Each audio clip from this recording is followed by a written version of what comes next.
인사하겠습니다. 집사님은 우리에게 복덩어리이십니다. 예.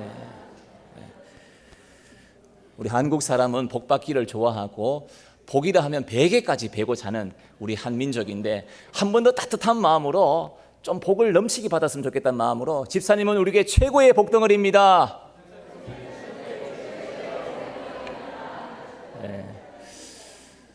참 존경하는 우리 지웅재 목사님이 담임하시는 오늘 침산제일교회 와서 또 헌신 예배를 인도하게 됨을 감사드립니다. 오늘 이 자리에 참석하신 우리 오여정대 회원과 또 모든 성도들의 삶의 형편 가운데 하나님이 주시는 은혜의 복이 임하기를 주의 이름으로 축복합니다. 요즘 사람들은 건강이 중요하다라는 생각을 하면서 뭐니 해도 돈이 아니라 요즘은 건강이 최고다라는 말을 많이 하게 됩니다. 틀린 말은 아니죠. 하나님께서 오늘 저와 여러분에게 주신 이 육신을 잘 가꾸고 주님 부르실 그날까지 천국 갈 때까지 왕성하게 무병장수함에 가는 것이 참 좋습니다. 그런데 이 건강이 너무 우상이 되어버리는 그 자체가 문제가 되는 것입니다. 요즘 사람들은 이 건강한 외모, 건강한 몸, 웰빙 음식 모든 것을 가만히 살펴보면 내가 건강을 위해서 어떻게 사는 것이 좋을까 이 시간을 보내는 것을 볼 수 있습니다. 하지만 우리가 이렇게 건강하게 산다고 해도 120년, 저는 저희 교회에서 우리 권사님들, 집사님들이 꼭 이런 말을 해드립니다. 우리 권사님, 집사님들은 120수 무병장수 하십시오. 할렐루야. 여기는 120수 안 하고 싶습니까? 하면은 전부 다 아멘 합니다. 얼마나 좋아하시는지. 저는 무병장수하면서 120 사는 게 참 좋습니다. 그런데 때로는 무병장수하며 사는 분도 있지만 좀 약골로, 제가 보기 좀 어떻습니까? 체구가 좀 약해 보입니까? 이 약골이 그래도 잘 삽니다. 건강합니다. 아주 건강하게 사는데 어쨌든 주님 부르시면 다 가야 하는 것이 오늘 저와 여러분의 인생인데 어떤 분은 새벽 기도는 빠져도 등산은 안 빠집니다. 저희 교회도 보면 목사님 오늘 어디 갑니다. 집사님 어디 가세요? 산악회 갑니다 하는 거예요. 물어보면 목사님 건강이 최고이기 때문에 한 번씩 주일은 빠져가지고 이 등산을 해야 이 공기를 마신다면서 참 이런 안타까운 손도 있습니다. 그런데 여러분 어떤 분들은 이 아름다움을 유지하기 위해서 막 성형외과 가서 뭐 당기고 찢고 뽑고 꺾고 하는 것을 볼 수 있습니다. 어느 서울 강남의 한 병원에 아주 희한한 글귀가 하나 쓰여져 있습니다. 어떤 글귀냐면은 어머니 날 낳으시고 원장님 날 만드셨네. 엄마 아빠는 나를 이 모양 이 꼴로 만들었지만 우리 원장님은 아주 저를 최고의 미남 미녀로 만드신다. 참 씁쓸하다 생각할 수 있습니다. 요즘은 참 화장도 잘하고 미장원에 가게 되면 요즘은 이 할머니인지 처녀인지 잘 구분하기 어려울 정도로 헤어스타일이 얼마나 잘 맞춰가는지 모릅니다. 어느 할머니가 그랬다고 합니다. 평소에 이 할머니는 아주 외모에 신경을 굉장히 많이 쓰시는 이 할머니인데 하루는 시장을 가서 여기저기 이제 장을 보러 가게 되었습니다. 그런데 누군가 이 할머니의 뒷모습 보고 아마 그때 미장원에 가셔서 좀 스타일을 잘 만드셨는가 봐요. 그러니까 뒤에서 같이 가요 처녀, 같이 가요 처녀 하는 거예요. 이 할머니가 얼마나 기분 좋은지, 야 그래도 내 외모가 조금은 쓸모가 있는 모양이다라고 하고 이제 장을 다 보고 이제 집에 갔습니다. 그래서 손자에게 말합니다. 야야야야, 내 한번 봐라. 오늘 시장에 갔더니만 내 보고 같이 가요 처녀라 소리 듣다. 내가 얼마나 기분 좋은지 모르니까 이렇게 말하는 거예요. 그래서 손자가 그러세요 그랬더니만 조금만 있으니까 집 밖에서 소리가 들립니다. 소리가 들리는데 이 할머니가 야야 잘 들어봐라. 내가 오늘 시장에서 들었던 저 소리다 잘 들어봐 하는 거예요. 그래서 이제 이 손자가 무슨 소린가 자세히 들으니까 칼치가 천연요 칼치 장사 소리를 같이 가요 처녀로 들었던 것이죠. 여러분 60대 70대 80대 되면 할머니 소리에 대해 정상인 거예요. 그 처녀 소리 들었으면 뭐 하겠어요. 여러분 우리는 이 땅에 살면서 건강관리를 잘 해다가 주님 부르실 때에 모두 천국 가기를 소망합니다. 여러분 이 땅에서 하나님이 정한 수완이 되면 주님께 가야 되는 것이 우리 인생인데 오늘 제가 설교 시작을 왜 이렇게 말씀을 드렸냐 하면 그래도 오늘 이 건강과 외모보다는 지금 이 시간 그래도 이 자리에 앉아서 예배드리고 하나님께 영광을 올려드리고 이 건강보다도 더 중요한 하나님께 예배 자리에 오신 여러분들에게 하나님의 크신 은혜가 임하게 될 줄로 믿습니다. 여러분 하나님께서는 우리에게 아주 중요한 속성을 하나 심겨두셨습니다. 그 속성 중에 하나가 뭐냐 하면 바로 모험이라는 정신을 심어두셨습니다. 여러분, 우리 인생의 모험을 보게 되면 대학교를 선택하는 것도 참 모험이지요. 이제 수시 원서를 다 써가지고 우리 고3 아이들은 내가 이제 어떻게 이 학교를 할 것인가 모험 쪽에 이제 들어가 있습니다. 또한 직장을 선택하는 것, 사업을 시작하는 것, 또 여러분 가깝게는 내가 어떤 친구를 만나느냐, 사귀는가, 이것도 모험이다라고 할 수가 있습니다. 그런데 그 가운데 큰 모험이 있다면 바로 결혼하는 거예요. 어떤 분은 우리 오늘 제가 보니까 많으신 권사님들은 선도 보지 않고 야야 저 뒷집에 김서방네 아들하고 결혼해라, 결혼해야 되는 거예요. 보지도 않고 결혼하죠. 그런데 요즘 이 결혼도 어떻게 보면 1, 2년 사귀다가 남편과 아내로 만나는 것, 이것도 참 모험이다라고 할 수가 있습니다. 그래서 여러분, 오늘 청년들도 여기 보니까 밑에서 예배를 드리는데 청년들도 믿음의 사람을 잘 만나야 되는 거예요. 참 예수님 잘 믿고, 오늘도 보니까 오늘 30대 우리 전도회입니까? 그럼 40대입니까? 아우, 제가 깜짝 놀랐어요. 얼마나 미인이 많은지. 우리 침산지혜교회는 너무너무 미인이 많은 것 같아요. 아무튼 이렇게 믿음 좋은 아가씨를 만나고 믿음 좋은 남자를 만나서 결혼하는 것이 참으로 중요한데, 그런데 참 그게 선택하는 것이 쉽지 않다는 것을 느낄 수가 있습니다. 셰익스피어 책을 보면 이런 말을 합니다. 모험을 두려워하는 사람은 손에 넣을 수 있는 황금도 놓쳐버리게 된다.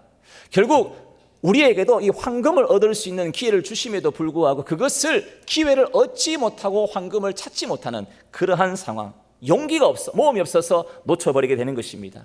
여러분, 만약 우리가 모험을 하지 않는다면 인생에 굴곡은 없습니다. 오늘 제가 예배 드리기 전에 우리 장로님과 이것저것 좀 이야기를 나누면서 이제 우리 침산제일교회도 새성전 건축을 위해서 이제 준비하신다는 이야기 들었을 때에, 여러분, 이 교회도 건축도 모험입니다. 제가 오늘 말씀을 잘 정했는 것 같아요. 참 하나님의 은혜 가운데 이 건축을 한다는 것 정말 쉽고 쉬운 것이 아닌데, 인생의 모험과 같이 이 교회의 이 건축도 하나님께서 오늘 우리에게 주신 이 은혜의 복을 어떻게 할 것인가 한번 모험을 걸어보는 것입니다. 평범한 인생이 잘못되었다, 결코 그것은 아닙니다. 아무리 평범하게 사는 분도 가만히 보면 여러 작은 곳에서 모험을 하는 것을 볼 수 있습니다. 철학자 키에르케고르는 이렇게 말합니다. 신앙은 모험으로, 모험을 하지 않으면 신앙 성장은 없다는 거예요. 이제 건축도 하나님께서 오늘 우리에게 주신 것도 이 신앙의 성장을 위해서 한 단계 올라가는 것이 오늘 여러분들의 모험의 인생인 줄로 믿습니다. 여러분, 이 모험은 모든 면에서 통용이 된다라고 할 수 있습니다. 이 모험을 감행했던 오늘 이스라엘 지도자 여호수아와 또한 제사장들, 이 백성들의 이야기가 오늘 여호수아 3장 말씀을 통해서 쭉 설명되고 있습니다. 그들은 꿈과 비전을 가지고 이제 가나안 땅을 향해 나아갑니다. 하나님이 약속하셨던 땅, 그 가나안 땅에 이제 바로 눈앞에 보이는 그 현실 속에 찾아오게 되었습니다. 오늘 본문의 배경을 보게 되면 이제 이스라엘 백성들이 한 40년 동안 광야에서 유리방황하다가 드디어 약속의 땅, 가나안 땅이 내 눈앞에 보이게 되었습니다. 야, 이제 다 왔다. 이제 저 요단강만 건너면 하나님이 약속하신 가나안 땅이다라는 그 희망을 가지게 되었습니다. 이제 그 꿈이 하나님이 이루어 주신다라고 생각을 합니다. 그런데 하나님께서는 때로는 우리에게 꿈과 비전을 주셨을 때에 끝까지 가야 할 때가 있습니다. 이 비전의 마지막 앞에, 그들 앞에 하나의 큰 장애물이 기다리고 있습니다. 40년 동안 하나님께서 약속하셨던 땅, 이 가나안 땅에 이제 들어가는 그 순간 그들의 눈앞에는 뭐가 있느냐? 철철 넘치는 요단강이 그들 앞에 눈앞에 있었습니다.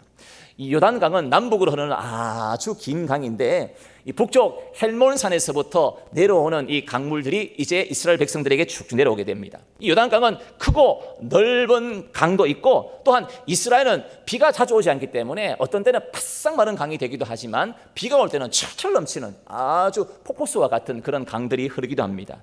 그래서 이 물들이 마른 강도 있고 또 흐르는 강도 있었지만 이 요단강은 유일하게 늘 물이 있었던 강이에요. 그래서 요단강의 뜻이 뭐냐 하면은, 요단의 강의 뜻이 뭐냐 하면은 영원한 강이라는 뜻이에요. 영원한 강. 늘 물이 있고 늘 이렇게 물이 흐르는 그런 강이었습니다. 특히 오늘 이스라엘 백성들이 이제 가나안 땅을 건너가기 위한 그 시점이 어떤 때냐? 여호수아 3장 15절 말씀을 보면 보리를 추수할 때라고 되어 있어요. 이 보리를 추수할 때가 이 요단 강물이 가장 물이 철철 넘치는 그러한 시기였습니다. 강의 폭도 넓습니다. 강도 큽니다. 거기서 보면 내가 저 요단강을 건너갈까?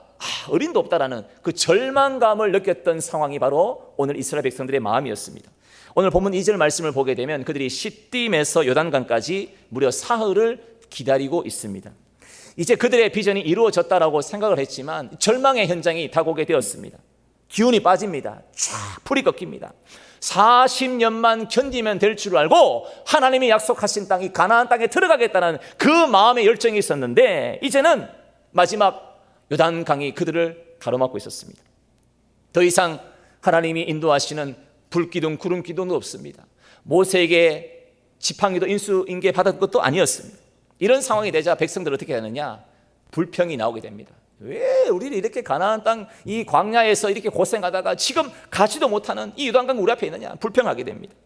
그런데 하나님께서는 어떤 의미에서 우리에게 이러한 고난을 주시고 이러한 상황을 주시는 것은 우리의 믿음의 크기를 키워보기 위해 하나님이 테스트하는 상황이다라고 할 수 있습니다. 하나님께서는 오늘 이스라엘 백성들이 이러한 상황 속에서 얘들이 어떻게 하나 지켜보고 계시는 것입니다. 오늘 저와 여러분들도 때로는 우리 앞에 요단 강물이 가로져 있고 또 어떻게 절망 상황 가운데 내가 이 상황을 어떻게 극복하는가, 주님이 하나님께서 한번 쫙 지켜보고 계시는 거예요. 얘가 믿음의 말을 하는가, 얘가 하나님의 일로 기도하며 승리하는가, 하나님이 지켜보고 계시는 것입니다. 믿음의 백성들은 믿음의 반응을 하는가, 믿음의 언어를 하는가, 아니면 그 상황 속에서 후퇴를 하는가를 하나님이 지켜보고 계시는 것입니다. 여러분, 가정도 그렇습니다. 교회도 마찬가지입니다. 학생들도 마찬가지입니다. 때로는 여러분들이 새로운 일들을 향해 나아갈 때는 반드시 이렇게 모험을 해야 할 때가 있다는 것입니다. 저는 오늘 주신 이 본문의 말씀을 통하여 인생의 모험, 내 앞에 이전에 가보지 못했던 길을 갈 때 어떠한 마음 자세로 가야 되는가, 오늘 주신 본문의 말씀을 통하여 함께 은혜 받는 이 복된 시간이 되기를 소망합니다. 첫 번째로 인생의 모험을 하는 자는 아침에 일찍 일어나서 자신에게 맡겨진 일을 열심을 다하는 자에게 하나님은 도와주십니다. 자, 오늘 본문 1절 말씀 우리 다 같이 함께 봉독합니다. 또 여호수아가 아침이 일찍이 일어나서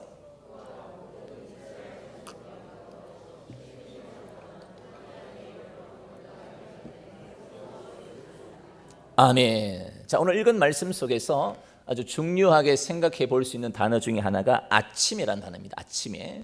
우리가 보통 이 아침에 하면 좀 시간적으로 좀 애매합니다. 6시, 7시, 8시, 9시까지를 보통 아침이라 할 수가 있는데 정확하게 그 시간은 알 수는 없지만 원문을 보게 되면 그 아침이라는 원문이 보케르라는 단어입니다. 보케르. 이것은 새벽 시간을 의미합니다.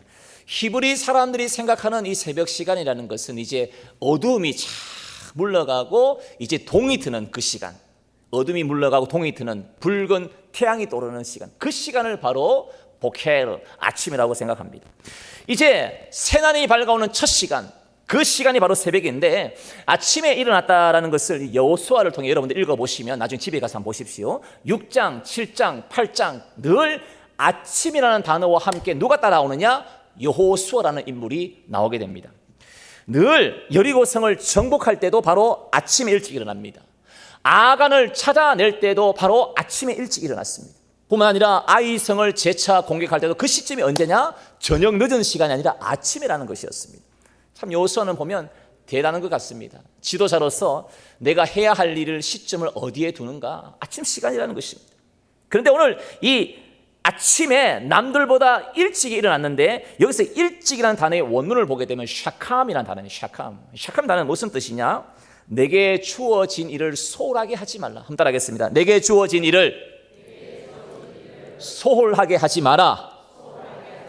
이것이 샤캄이고 이것이 일찍인데 여호수아는 하나님의 지도자로서 아침에 일찍 일어났습니다.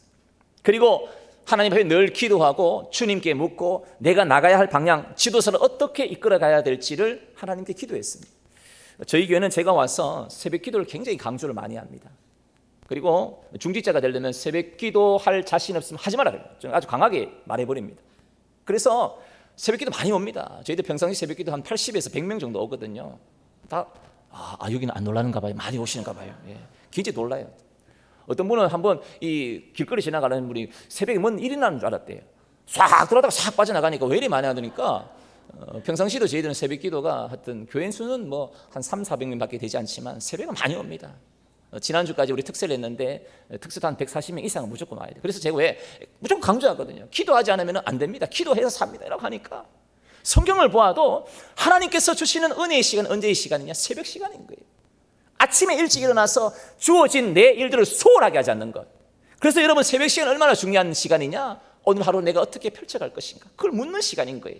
그래서 하나님 나에게 주신 이 사명 어떻게 감당해야 될 것인가? 또한 제사장들도 지도자를 따라, 또 백성들은 지도자를 따라서 아멘하며 따라가는 것이 바로 하나님의 백성들의 모습인 것입니다. 아마 여러분들에게도 다 주신 사명이 있을 거예요. 목사님께서 올 한 해 이것을 봉사하십시오. 이것을 맡아 주관하십시오. 그러면은 나에게 주어진 임무를 소홀하게 하지 않고 최선을 다해 아침 일찍 새벽마다 하나님 내 사명을 어떻게 감당해야 되겠습니까? 나에게 주신 이 직분을 어떻게 하나님 감당해야 되겠습니까? 기도하며 나가는 것입니다. 여러분, 하나님께서는 우리에게 주신 사명을 주실 때 중도에 탈락하라고 주신 것이 결코 아니에요. 어떤 분이 연말만 되면 이렇게 합니다. 저도 그렇죠. 교회에 목사님 올해까지만 교사하겠습니다. 목사님 올해까지만 봉사하겠습니다. 이런 분이 굉장히 많아요. 여러분, 주님께서 나에게 주신 그 사명은 끝까지 완수하기를 소망합니다. 최선을 다해야 돼요. 그래서 이 가정에서도 오늘 우리 젊은 우리 오전에 보니까 다 남편들과 함께 아주 행복한 가정을 살게 될 텐데 이 부부에 관련된 이런 유머가 있습니다. 한 50대 남자가 일을 하다가 힘이 들 때마다 자신의 지갑에 있는 지갑을 딱 꺼내서 아내 사진을 보면서 늘 흐뭇해합니다. 또 힘을 내죠. 보통은 흔하지 않는 일입니다. 그런데 이 어떻게 아내의 사진을 보고 이 힘을 낼까? 주변 사람이 너무 궁금한 거예요. 한 분이 가서 이렇게 말합니다. 아니, 당신은 참 아내를 무척 사랑하시는가 봐요 라고 묻습니다. 그러자 화들짝 화를 내면서 이렇게 말합니다. 나는 힘들 때마다 이 아내의 사진을 보면서 그래 힘내자. 내가 이 사람하고도 살 때 무슨 일을 못하겠느냐. 그러면서 내가 힘을 낸다고 합니다. 아마 우리 성도님 중에서 이런 분 한 분도 없으리라 믿습니다. 근데 똑같은 상황입니다. 한 50대 여인이 늘 힘이 들 때마다 자신의 휴대폰에 있는 남편의 사진을 보면서 늘 힘을 낸다고 합니다. 그때 옆에 있는 사람이 묻습니다. 어떻게 당신은 어떻게 남편의 사진을 왜 이렇게 힘을 냅니까? 똑같이 묻으니까 예, 저는 이 사진을 보면서 늘 이렇게 생각합니다. 내가 이 인간도 고쳐 쓰는데 세상에 못할 일이 뭐가 있나? 여러분, 부부는 참 놀랍죠. 젊어서는 사랑해서 살고 중년의 부부가 되어서는 서로 필요해서 살고 나이가 드는 노년의 부부는 서로 고마워서 산다고 합니다. 오늘 우리 오여전도에도 지금 참 젊은 가정들이 있는데 나이가 들고 머리에 흰눈이 싹 내리게 되면 서로 고마워서 살아가는 귀한 가정들이 되기를 소망합니다. 여러분, 아내를 또한 비유한 유머가 있습니다. 제가 여성을 절대 비하하는 것이 아닙니다. 한번 잘 들어보시기 바랍니다. 집에서 살림을 잘하는 아내를 집오리라고 합니다. 직장도 좋고 살림도 잘하는 아내를 청둥오리라고 합니다. 투자를 잘 해가지고 큰 재산으로 불리는 아내를 황금알을 낳는 오리라고 합니다. 근데 남편 벌어온 돈 다 쓰고 또 더 벌라고 호통치는 아내를 탐관오리라고 합니다. 병에 걸려가지고 고생하는 아내를 바라면서 어찌하오리라고 하고 돈 많이 벌어오고 일찍 죽는 아내를 향하여 아싸 가오리. 그런데 믿음 좋아가지고 이 남편을 예수님으로 믿음으로 인도하고 전도하는 아내를 죽게 가오리라고 한답니다. 혹시 오늘 이 자리에 한 분도 아싸 가오리는 없으시기를 소망합니다. 하나님 안에서 행복하게 사는 가정, 믿음의 가정, 내게 주어진 일에 대해서 최선을 다하는 것입니다. 빌립보서 1장 20절 말씀에 아무 일에든지 부끄러워하지 아니하고 라고 했어요. 사도 바울은 어떤 일을 하든지 간에 부끄럽지 않는 사명과 사역을 감당했다라고 말씀합니다. 여기서 부끄럽게 하지 않다라는 것을 베이커 주석에 보면 이렇게 해석합니다. 자기의 현재의 의무에 충실한 것으로 하나님과 사람 앞에 부끄럽지 않는 것. 여러분들이 하나님이 나에게 주신 그 모든 일들 가운데 하나님 앞뿐만 아니라 사람들 앞에서도 부끄럽지 않는 삶을 사는 귀한 전도회 회원 우리 성도 되기를 소망합니다. 우리는 최선을 다해야 됩니다. 여러분, 주부는 밥을 할 때도 늘 정성을 들여서 밥을 하고 직장을 다니는 우리 젊은 직장인들도 상사의 눈치 보고 일하는 것이 아니라 내게 맡겨진 일을 성실히 하고 학생들은 열심히 공부해야 됩니다. 오늘 우리 학생들이 많이 보이지 않는데 학생들은 공부하다 죽는 것이 순교예요. 공부가 내가 최고의 목적이라 생각하고 공부를 해야 되는 것입니다. 사업을 하더라도 대충 하지 마십시오. 게으르지 마십시오. 저는 우리 교회 참 열심히 합니다. 교인들이 지금 따라오기가 버겁다고 해요. 한번 물어보세요. 안심교회. 마음에 안심은 되는데 마음은 안심은 겉은 안심이 안 돼요. 굉장히 제가 막 따라오게 만들거든요. 근데 맡겨진 일에 대해서 제가 최선을 하니까 성도들이 지금 탁 따라오고 있어요. 열심히 돼요. 한 분 이렇게 표현합니다. 목사님 지금 등에 타지 않으면 떨어질까 죽고 싶어가지고 목사님 등에 타고 열심히 달려간다는 거예요. 열심히 하고 있어요. 여러분, 맡겨진 일에 대해 재통하지 마십시오. 전도의 임원들 또한 여러 가지 기관의 회장들도 최선을 다해서 사명을 감당할 때에 하나님께서는 오늘 우리를 향하여 바라보십니다. 너가 지금 맡은 일을 충실히 하느냐, 부끄럽지 않게 일을 감당하고 있느냐, 하나님 앞에 사람 앞에 성실하게 일을 감당하느냐 보고 계시는 것입니다. 오늘 우리 모든 저와 여러분의 인생 가운데서도 하나님께서 말씀하실 때 아침에 일찍이 주의 사명을 잘 감당하는 믿음의 성도가 되기를 소망합니다. 두 번째로 인생의 모험을 하는 자는 발을 내딛는 용기가 필요합니다. 이스라엘 백성들이 이제 준비를 다 하고 열심을 내서 나가려고 하는데 뭔가 이제 그럼 좀 물이 좀 줄어들거나 좀 수위가 낮아지게 되면 마음이 편안한데 여전히 물이 그대로 철철 넘치고 있습니다. 이렇게 그들이 시퍼런 물 앞에서 발을 내디딜 때에 그 물을 향해 내딛는 것이 바로 모험인 것입니다. 때로는 불가능한 것처럼 보입니다. 때로는 무섭습니다. 때로는 내가 저 강물을 어떻게 건너갈까라는 두려움이 있을 때에 그들이 준비하고 발을 내디딜 때에 요단강이 갈라지게 됩니다. 오늘 보면 2절과 3절 말씀을 보면 진중에서 관리들이 이렇게 외칩니다. 자, 여러분 이제 내일 요단강을 건널 것입니다. 제사장들이 어깨에 매는 것을 보거든 이제 당신들이 여기서 따라오십시오. 바로 모험이라는 것은 뭐냐? 선 밖으로 나가는 것이 바로 인생의 모험인 것입니다. 사실 선 밖으로 나간다는 것이 쉽지가 않죠. 아마 우리 경상도는 특히 더 그런 것 같습니다. 내가 태어난 곳이 대구고 내가 결혼한 곳이 대구고 내가 죽을 곳이 대구고 대구를 벗어나지 못하는 그런 상황 속에도 있는 것입니다. 그런데 모험이 뭐냐? 선 밖으로 나가는 거예요. 경험의 울타리 밖으로 나가는 것이 우리 인생의 모험인 것입니다. 여러분, 주저앉으면 아무것도 못해요. 이런 코로나 속에서 이제 내 신앙도 다시금 회복하시고 그동안 전도하지 못했던 내 마음에 그런 열정이 있었다면 이제 다시금 일으키시고 코로나 핑계 대지 말고 더 기도하고 모험을 가지고 나갈 때에 우리의 사명들이 펼쳐지게 되는 것입니다. 여러분, 어려움을 얻을수록 더 도전 정신을 가져야 됩니다. 여러분, 도전이라는 것은 때로는 무모하게 보이기도 합니다. 불가능하게 보이는 도전들도 또한 있습니다. 그러나 그 도전 앞에서 무엇이 있어야 되느냐? 믿음이 있을 때, 믿음을 가지고 나갈 때에는 그 무모함과 불가능함이 하나님이 도와주시는 전적인 사역의 역사가 될 줄로 믿습니다. 여러분, 우리가 보기에는 왜 저렇게 무모한 일을 하는가라는 의문들이 있습니다. 하지만 믿음의 눈으로 보게 되면 달라지게 됩니다. 새로운 출발이라는 것은 하나님께서 우리에게 보여주신 하나님의 은혜다라고 생각을 하면서 오늘 나에게 주신 이 모험을 내가 한 발짝 한 발짝 내딛게 되는 것입니다. 때로는 우리는 이런 생각을 합니다. 모험이라고 하니까 뭐 완전히 180도 확 바꾸는 것이 아닙니다. 하나씩 한 단계씩 나가는 것입니다. 하나님을 의지하고 포기하지 않고 주님께 붙잡고 새벽마다 하나님께 의지하면서 하나님, 내가 나가야 할 방향을 가르쳐 주시옵소서 한 단계씩 나가는 것입니다. 오늘 이스라엘 백성들이 가나안 땅에 들어갈 때 그들은 지금처럼 지도도 없어요. 내비게이션이 있는 것도 아니었어요. 오직 하나님 말씀 하나로 그 말씀대로 나가는 것입니다. 오늘 본문을 보면 언약궤 하나밖에 없었습니다. 단순히 여호수아와 제사장들 준비했던 것은 이 하나님의 언약궤를 메고 그 언약궤가 메고 가는 방향을 보고 백성들이 뒤를 따라가는 것입니다. 여러분, 하나님의 언약궤는 하나님의 임재를 상징합니다. 오늘 보면 4절을 보면 이들이 길을 행할 때에 거리를 어느 정도 두느냐? 2000규빗쯤 되게 하라는 명령을 듣습니다. 여기서 2000규빗이라는 것은 지금으로 계산한다면 약 한 900m, 약 한 1km 정도의 거리를 두고 언약궤를 보고 따라오라는 것입니다. 바로 이것은 뭐냐 하면은 그 당시에 이스라엘 백성이 약 한 200만 명 되는 많은 인구들이 있었기 때문에 앞에 저 한 1km 정도 되는 거리에 언약궤가 보이면 그것을 언약궤가 가는 방향을 보고 따라오라는 것입니다. 바로 믿음이라는 이것입니다.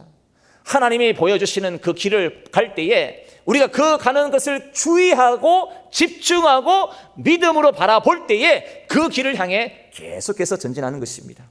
여러분의 인생도 때로는 앞이 보이지 않고 절망의 현장에 있다 할지라도 하나님의 언약궤 주의 말씀만 보고 한 걸음 한 걸음씩 발을 내디시기를 소망합니다. 마지막 세 번째로 인생의 모험을 하는 자는 모험을 하기 전에 반드시 자기 자신을 한번 되돌이켜 봐야 합니다. 이것은 성결과 관련된 삶을 말씀하는데 오늘 백성들이 나가는 방법에 대해서 이렇게 제시합니다. 오늘 보면 5절 말씀에 여호수아가 또 백성에게 이르되 너희는 자신을 성결하게 하라. 여호와께서 내일 너희 가운데 기이한 일들을 행하시리라. 성결하라라고 말씀합니다. 그런데 이 성결하라라는 말씀을 공동 번역을 보게 되면 목욕제게하여라. 목욕제게. 저는 어렸을 때에 항상 토요일이 되면 아버지와 목욕탕을 많이 갔었어요. 목욕탕. 요즘은 뭐 코로나로 인해 가지고 그동안 목욕탕을 많이 못 갔습니다만은 늘 토요일 되면은 목욕탕을 갔어요. 제가 한 번씩 물었어요. 아버지 왜 목욕을 합니까? 저희 아버지도 은퇴를 하시고 이제 목회를 오랫동안 하셨다가 이제 춘천에 계시는데 내일 예배를 드리는데 목욕을 해야 되지, 깨끗하게 해야 되지. 그래서 아마 지금 한 60대 이상 분들, 아마 한 50대 중반까지는 토요일 날 목욕탕을 많이 가셨을 거예요. 그래서 깨끗한 마음으로 정결하게 옷도 깨끗하게 입고 헌금 드릴 때도 요즘은 막 지갑을 꺼내가지고 막 꺼내지만 그런 시대가 아니었어요. 다 준비하고 깨끗하게 돈도 타리기도 하고 옷도 최고 좋은 옷을 깨끗하게 빨아서 입고 바로 오늘 여기도 목욕제게 하라는 거예요. 성결하게 하라는 것은 우리가 하나님 앞에 나갈 때도 그냥 막 나가는 것이 아니에요. 대표 기도하시는 분들도 한 일주일 동안 준비하시고 예배의 모든 위원들도 한 주간 기도하고 준비하는 것이죠. 바로 성결하게 하라, 목욕제게 하라라고 말하는 것입니다. 이 말은 뭐냐? 너희들이 이러한 죄에서 목욕을 제게하고 깨끗하게 하듯이 세속적인 것에서 분리되는 삶을 살아라. 세상과 떠나는 삶을 살아라라고 말씀하고 있는 것입니다. 여러분, 이제 이스라엘 백성들이 갖추어야 될 것이 무엇인지 그들이 깨달았습니다.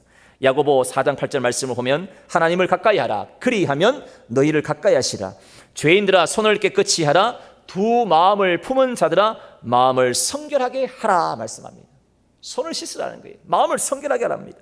결국 거룩하다라는 것은 우리가 오직 하나님만을 위해 살겠다. 하나님의 사역을 감당하는 자들은 늘 깨끗하게 죄를 고백하고 용서받고 회개함으로 주의 사명을 감당하라라는 말씀입니다. 결국 우리가 이전에 가보지 못했던 그 길을 가기 위해서는 우리의 마지막 단계는 죄를 용서 안 받고 내 죄를 주님께 회개하는 사람이 되라고 말씀하고 있는 것입니다. 여러분, 하나님이 쓰시기에 합당한 그릇이 되어야 돼요. 우리는 때로는 착각할 때가 있습니다. 나는 주님 앞에 사용될 그릇이 되었다라고 생각하지만 아닌 거예요. 매일마다 주님께 성결한 삶을 살기 위해서 회개하고 간구하고 하나님 오늘도 나를 사용하여 주시옵소서. 주님의 쓰임받는 도구가 되기를 주의 이름으로 축복합니다. 여러분, 성결한 삶이라는 것은 내 삶 속에서 하나님의 은혜를 드러내는 거예요. 예수님을 믿는 삶의 모습을 나타내는 것입니다.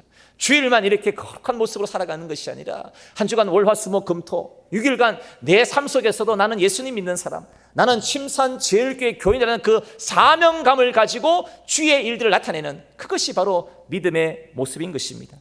이런 성결된 삶으로 학교에서, 가정에서, 직장에서, 모든 생활 터전에서 드러내는 것이 필요합니다. 패트릭 존슨은 이런 이야기를 했습니다. 우리가 일하면 우리가 일하는 것이지만 우리가 기도하면 하나님이 일해 주신다.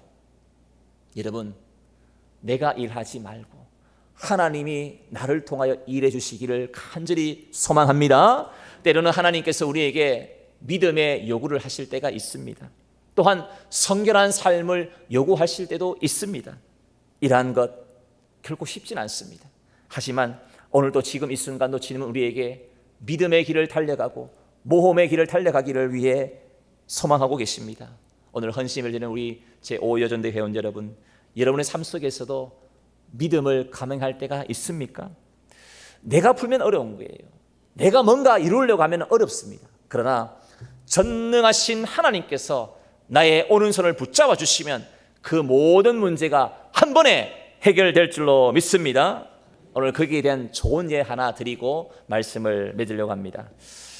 여러분, 조선시대 때 아주 훌륭한 왕들이 많이 있는데 정치를 잘하신 왕 중에 세종대왕 다음으로 정치를 잘하신 분이 성종대왕입니다. 성종대왕은 백성들의 참 아픔을 참 많이 알았던 분입니다. 그래서 민정시찰이라는 단어를 쓰시죠. 그래서 백성들이 어떻게 삶을 살고 있는가라고 하며 이제 군사 몇 명만 데리고 백성들이 먹는 것, 입는 것, 생활하는 것을 자주 시찰을 하게 되었습니다. 하루는 이 성종대왕이 주막에서 하루 머물게 됩니다. 왕과 함께 이 경호대장은 옆방에 있고 자신은 다른 방에서 이제 선비와 함께 하룻밤을 보내게 되었습니다.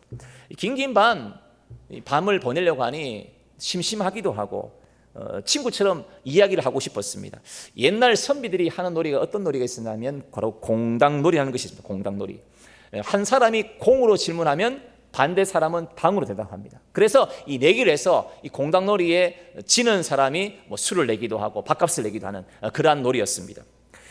성종과 선비 이 두 사람은 전혀 모르죠. 절대 왕이라는 생각을 꿈에도 생각해보지 못했습니다. 이제 먼저 성종이 이야기합니다. 어디 가는 공 묻자 옆에 있는 선비가 과거 보러 간당. 또 묻습니다. 처음인 공 묻자 수없이 떨어졌당. 몇 번째인 공 10번째당. 그러면서 성종이 웃으면서 이렇게 말합니다. 내가 급제시켜줄 공 하니까 그 선비니까 시끄럽다. 이제 긴긴 밤을 보내고 이제 그 다음 날이 되고 이제 시간이 흘러서 과거 보는 날이 되었습니다. 그날따라 과거 시제가 올 한 해 얼마나 어려웠는지 이 선비가 아무리 생각해도 끄적끄적 걷다가 그냥 나와버렸어요. 원래도 또 떨어졌구나. 11번째인가 힘들다라고 생각했었습니다. 근데 시험에 실패하고 좌절하고 있었는데 난리가 난 거예요. 주변에 있는 사람들이 이야 너가 지금 합격했어. 근데 그냥 합격에 작은 급제라는 거예요. 이 선비도 놀랐는 거죠. 나는 뭐 쓰다가 원래 뭐 그냥 대충 쓰고 나왔는데 이게 이상하다 싶었습니다. 그래서 드디어 이제 관복을 딱 갖추고 이제 왕에게 머리를 조아리며 있습니다. 그때 용상에서 이런 소리가 들립니다. 나를 기억하는 공. 선비가 금방 알아차리죠. 얼마 전에 공당놀이 했으니까 알아차립니다. 고개를 숙이면서 이렇게 대답합니다. 기억하겠당. 선비가 묻습니다. 기분이 어떤 공? 죽구만 싶당. 이 이야기는 조선시대에 발간된 책의 내용을 제가 발췌해서 설명을 드렸습니다. 여러분, 때로는 우리가 이렇게 내가 뭔가 문제를 풀려고 하면 하나도 풀 것이 없어요. 절망이에요. 좌절이에요. 낙심입니다. 그런데 이 천지 만물을 창조하시고 우리를 주관하시고 세상 모든 만사를 관리하시는 하나님께 붙잡히면 그 모든 어려움은 다 사라질 줄로 믿습니다. 오늘 저와 여러분 모든 성도들 정말 하나님께서 오늘 나에게 주신 사명이 있다면 때로는 선밖을 넘어서 하나님이 주시는 그 능력을 가지고 하나님의 그 언약궤를 바라보며 믿음의 길을 달려가 승리하는 저와 여러분 되기를 주의 이름으로 축복합니다.